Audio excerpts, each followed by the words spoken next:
Hello and welcome back to the Cosmic Engine for another episode of RPG Corner. Today's episode we're going to be looking at Cthulhu Saves the World. So Cthulhu Saves the World is developed by Zeboyd Games, and they have also made other 2D RPGs such as Breath of Death 7 The Beginning and Penny Arcade Adventures. Now Cthulhu Saves the World is a classic 2D RPG. The world itself is multi-layered, allowing the use of upper and lower levels of areas, which is really great for exploring and finding those secret chests with lots of lovely loot items in. Now, as the name suggests, you will be taking the role of everyone's favourite octopus dragon warlord, the Great Cthulhu. Now, Cthulhu was first created by H.P. Lovecraft, the writer of the cult classic Call of Cthulhu, and Cthulhu is an evil waterlord bent on destroying the world in general. He's your quite essential RPG arc enemy, and he's fantastic in that regard and pretty much despises everything that's lovely and wonderful about the fantasy world. What's really great about this game is its comedy. The game itself starts off as a mysterious stranger summons Cthulhu from the vast depths of the ocean and takes his power. Cthulhu then washes up on shore, and as the narrator continues, he explains that unknown to Cthulhu, the only way to regain his lost power is to become a true hero. Now, that ensues the entering of the breaking of the fourth wall.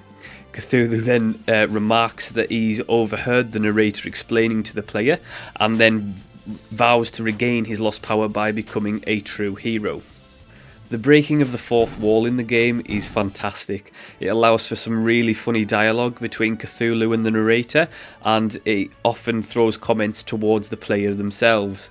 The dialogue throughout the game really does shine through with its comedy, and takes really funny and well-placed jokes at the classic RPG formula of being, warrior mage and rogue versus the evil bad lord Cthulhu, and it almost spins that on its head, and it can be really laugh out loud hilarious sometimes. So I'll move on to the combat. The combat is a classic turn-based RPG system, but it's also quite fast-paced, which really helps you not get bogged down with long drawn-out battles. The encounter system is really good and takes a slight spin on the classic random encounter system that you find in most classic RPGs.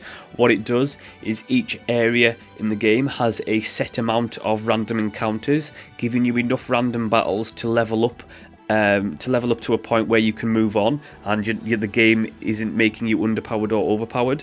But once the quota has been filled for a certain area, no more random encounters will happen. But what you can do is you can open the menu and you can select the fight option, which will allow you to continue to grind in the area if you wish, before moving on. The graphical style of the 2D pixelated characters and backgrounds really does lend itself well to the old school RPG feel, and it really lends well to the comedy of the game. The monsters and the characters are really well drawn, and some of the actual animations that they put in with the 2D pixelated animations are really fantastic and really do add to the comedy, the comedic value of the game. The soundtrack as well is also fantastic. It lends well to the almost over exaggerates the epicness of the game by putting really upbeat themes in with really dark themes, and also adds to the general silliness and comedy of the game. The game itself is available on PC and Xbox Live Arcade, and if you pick it up on Steam for the PC, you also get Zeboyd's other game as well, which is Breath of Death 7 The Beginning, which is also worth taking a look at. It only sets you back a couple of pounds, and for such a cheap price, I would recommend the game purely for its comedic value.